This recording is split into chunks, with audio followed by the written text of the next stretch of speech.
The Tiger I was supposed to be German engineering at its peak. Yet, from the first day, it pulled sideways, forced crews to unbolt 9 wheels to change just one, and needed 30 minutes just to make itself a submarine. The real story of how Tiger WWII worked on the inside exposes a tank where technical brilliance collided head-on with brutal reality. Why did this legend roll off the line with permanent flaws its own designers could never solve? The answers are hidden in the mechanics beneath its armor, revealed by the choices that doomed and defined it. Production began with mirrored tracks, distinct left and right links, each with guide teeth positioned for perfect symmetry. But after only 20 tanks, Henschel issued a change. From October 1942, every Tiger I left the factory with identical track links on both sides simply flipped around. The guide teeth were no longer centered. They sat off to one edge, a shortcut meant to simplify manufacturing and logistics. This single decision locked in a permanent quirk. The Tiger's tracks now pulled against each other, creating unequal ground resistance. The result was a tank that naturally drifted sideways, even on flat ground. Drivers faced a constant battle, steering against the built-in bias just to keep the 56-ton machine moving straight. Every correction sent stress rippling through the drivetrain, wearing down sprockets, final drives, and bearings faster than any enemy shell. The offset guide teeth, so minor on the drawing board, became a daily reality for every crew. Tiger 131 at Bovington still shows this flaw. Its tracks, as restored, display mismatched wear patterns, and the tank drifts predictably during every run. Manuals never mention it, but crews learn to expect the sideways pull. In the pursuit of production efficiency, Henschel baked a defect into every Tiger that followed. The supposed height of German engineering rolled out with a flaw no amount of skill or training could erase. Inside the Tiger, the war between design and reality was already underway, one awkward correction at a time. Inside every Tiger WWII, the Schachtel-Aufwerk suspension system filled the lower hull with a maze of steel. 24 road wheels lined each side, stacked in 3 interleaved rows. This web of overlapping wheels gave the Tiger its famously smooth ride, softening the blows from rough ground and even detonating shells before they could reach the hull. But the price for comfort was paid in maintenance agony. When a single inner wheel needed attention, a flat tire, a damaged rim, or a frozen bearing, the job ballooned into an ordeal. Mechanics had to remove up to 9 outer wheels first, each one locked down with 6 bolts. That is 54 bolts to reach just one problem spot, and every wheel had its own position, so each had to be marked and tracked to avoid chaos during reassembly. In his diary, crewman Franz Weber described winter mornings on the Eastern Front spent crawling under the tank, hands numb, mud and ice wedged solid between the interleaved wheels. Sometimes the mud froze overnight, turning the suspension into a solid block. Crews tried to keep their Tigers mobile by stripping off the outermost front wheel on each side, a field fix that became routine. But even with this shortcut, repairs could stretch for hours, and in combat, time was a luxury nobody had. More than one Tiger was abandoned and destroyed by its own crew, not because of enemy fire, but because a single frozen or damaged wheel left the entire tank stranded. The most advanced suspension of its day, built for unstoppable movement, became a liability the moment the terrain turned against it. Henschel's engineers didn't stop at overland mobility. For the first 495 Tigers, they built a deep fording system that let the tank drive through rivers up to 4 or even 5 meters deep, enough to submerge nearly the entire vehicle. The reasoning was simple. At 56 tons, most bridges were out of reach, so the Tiger would make its own path underwater. The process, though, was anything but straightforward. Crews needed at least half an hour to prepare. First, every hatch had to be sealed tight with rubber gaskets, and a hand pump inflated a giant ring around the turret base. The turret itself was locked facing forward. Then the crew attached a 3-meter snorkel tube to the engine's air intake, raising it above the waterline. Inside the engine compartment, a single lever controlled 3 separate valves, one for the air intake, one for exhaust, and one for the cooling system, each critical for keeping water out and the engine running. Before entering the river, the rear compartments were deliberately flooded to equalize pressure, a step that turned the back of the tank into a controlled ballast tank. All of this effort, all of this hardware, was for a feature almost never used. The deep fording kit was quietly dropped from production in August 1943. Later, Tigers could only manage shallow fording, about 1.5 to 2 meters. The submarine tank, a marvel on the drawing board, became a symbol of wasted ingenuity, costly, complex, and nearly irrelevant on the battlefield. The Tiger's designer solved a problem few crews ever faced, while the real challenges waited above the waterline. The WWII's driving position looked more like a luxury car than a tank. Instead of the usual twin levers or tillers, the driver faced a real steering wheel, complete with hydraulic assist. 16 fixed turning radii were at his fingertips, from a tight 3.44 meters, tighter than a Sherman's, to wide, sweeping arcs. And when the situation called for it, the Tiger could pivot in place, spinning all 56 tons around its center like a carousel. But the real secret to the Tiger's agility wasn't just the hardware, it was the teamwork between the driver and the gunner. Turret rotation was a dance of coordination. The traverse system ran off a hydraulic pump, but that pump only spun as fast as the engine. The gunner controlled traverse with a foot pedal, feathering it for fine aim or stomping down for speed. At idle, a full rotation took a sluggish 60 seconds. But with the engine revved, the turret could swing a full 360 degrees in just 15 seconds, faster than most Allied tanks. That speed, though, depended entirely on the driver. When the gunner needed to swing fast, he would call out, and the driver would push the throttle, boosting hydraulic pressure and sending the turret around in a blur. Carl Muller, who drove Tigers on the Eastern Front, described it in his log. When the gunner shouts, you give her gas.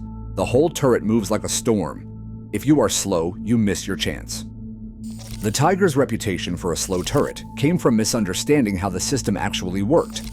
Manuals listed traverse times at idle, but in combat, the crew made the machine come alive. Driver and gunner became a single unit, reading each other's intentions, timing every move. Every steering correction, every sharp turn, every rapid turret swing demanded power, and that power had to come from the same Maybach engine. Inside the Tiger, mechanical brilliance met the limits of fuel, torque, and human coordination. The result was a tank that could, in the right hands, outmaneuver its reputation. But it all depended on the crew's ability to coax every ounce of performance from a machine that asked for perfect timing, constant communication, and a steady hand on the wheel. In the WWII's turret, the loader faced a challenge that no engineering could soften. 92 rounds, each weighing between 10 and 11 kilograms, filled the racks along the hull and turret walls. Every shell had to be hauled from its storage position, twisted upright, and swung into the breech, over and over, often for hours at a time. The loader worked alone on the right side, his back pressed against the turret ring, always reaching, always shifting his weight to avoid the sharp edges and protruding bolts that defined the cramped space. Despite what German designers promised, the interior was no palace. The loader's headroom measured just 157 centimeters, enough for a man to crouch, but never to stand straight. British and Soviet crews, used to tighter quarters in their own tanks, called the Tiger's turret almost roomy by comparison. But for the man doing the work, it was a test of endurance. Each shell, whether armor-piercing, high-explosive, or the rare tungsten core round, demanded the same careful handling. The storage racks were scattered, some shells stowed in the hull floor, others in the turret bustle, a few tucked into vertical bins behind the loader's seat. In the heat of battle, finding the right round under pressure became a frantic scramble. Every second spent searching or wrestling a shell into place meant less time with the gun ready. Electrical primers replaced old-fashioned firing pins, promising reliability but adding another layer of complexity to the loader's routine. Carl Mueller, who drove with the 503rd Heavy Tank Battalion, wrote that his loader's hands were always raw, covered in oil and bruises from the endless cycle of loading and reloading. The Tiger's firepower depended on this relentless human effort. For all the talk of advanced engineering, the loader's job was pure muscle and grit, lifting, twisting, and loading nearly a metric ton of ammunition, one round at a time. Inside the Tiger, every shot fired carried the weight of human labor, pressed into the steel heart of the machine. The Tiger's Maybach engine looked impressive on paper. 12 cylinders, 21 liters of displacement in the HL210, later stretched to 23 liters in the HL230. The manuals boasted 650 to 700 horsepower, but the reality was far less glamorous. Crews were strictly ordered never to push past 2,600 RPM, even though the red line promised 3,000 RPM. The reason sat deep in the block: reliability. At higher revs, the engine simply couldn't handle the strain. Pistons overheated, bearings failed, and the cooling system struggled to keep up. So, despite the factory numbers, both engines delivered the same practical output: about 650 horsepower, no matter what the badge claimed. The HL230 swapped aluminum for cast iron, gaining a little displacement but adding weight and losing thermal efficiency. In the end, the Tiger's power plant was always running at the edge, never allowed to show its full strength. Fuel was another problem. The Tiger drank 5 to 6 liters per kilometer off-road, with 4 tanks holding just over 540 liters. That meant a maximum range of around 80 kilometers before the crew started looking for a fuel truck or a friendly village. And all this power, such as it was, had to drag 56 tons of armor, ammunition, and crew across mud, snow, and broken roads. The Tiger's appetite was legendary, but its endurance was not. If the engine was a source of constant worry, the gearbox was a rare bright spot. The Maybach Olvar transmission was a marvel of its own. A semi-automatic pre-selector design with 8 forward and 4 reverse gears. The driver chose the next gear on a quadrant, nudged the lever, and the hydraulics did the rest. But here's the twist. The Olvar's roots trace back to a British invention: the Wilson pre-selector gearbox, first seen in luxury cars of the 1920s. When British engineers captured a Tiger in 1943, Captain James Baker of Armstrong Siddeley Motors recognized the system immediately. The irony wasn't lost on anyone. The most advanced German tank on the battlefield shifted gears with technology licensed from its enemies. The Olvar proved to be the most reliable part of the Tiger's entire drivetrain. While engines overheated and final drives shattered, the gearbox kept doing its job, quietly and efficiently. Every time the driver shifted, he relied on a piece of British engineering buried inside a German steel giant, a reminder that even in war, good ideas travel across borders, often in the most unexpected ways.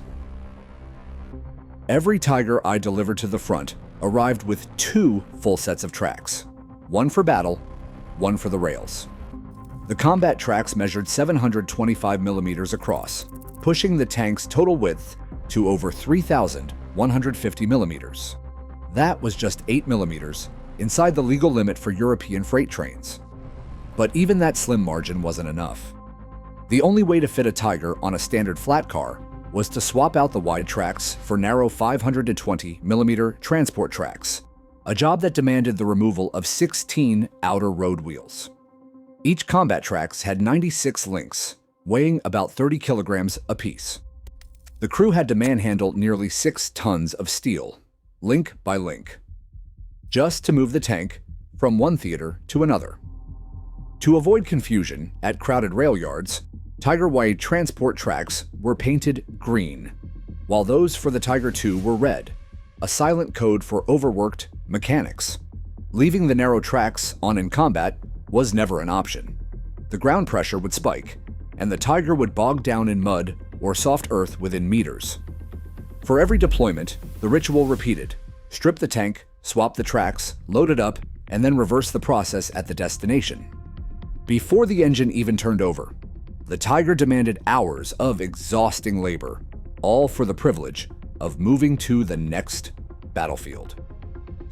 Starting a Tiger WWII on a freezing morning demanded brute effort and a little luck. When the batteries failed, as they often did in Russian winter, the crew turned to the inertia starter.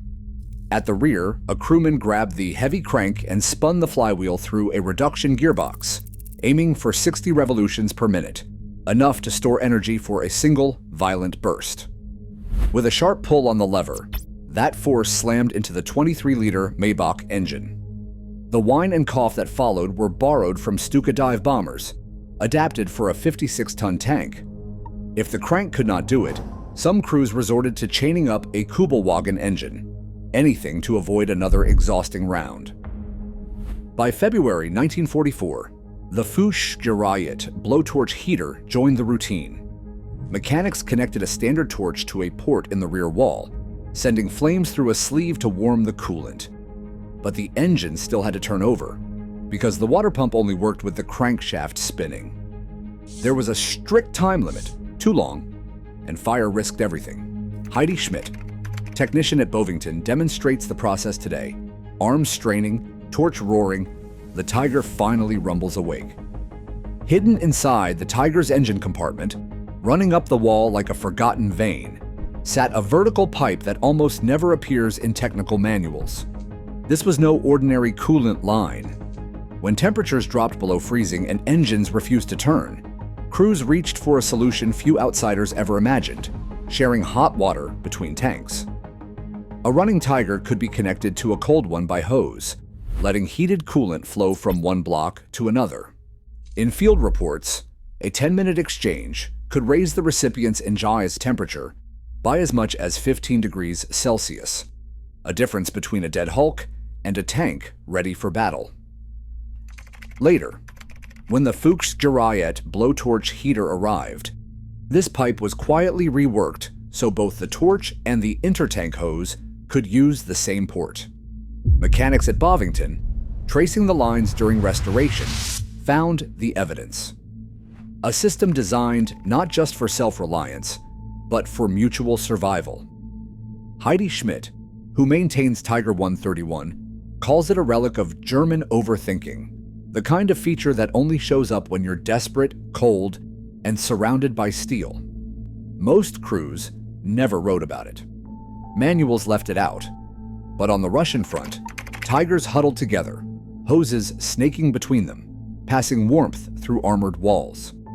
In a machine famous for brute force, it was this quiet, almost secret mechanism that captured the true spirit of its engineering: brilliant, obsessive, and just a little bit strange. Decades later, the Tiger's legacy is not brute strength, but proof that complexity without practicality can cripple even the most advanced designs.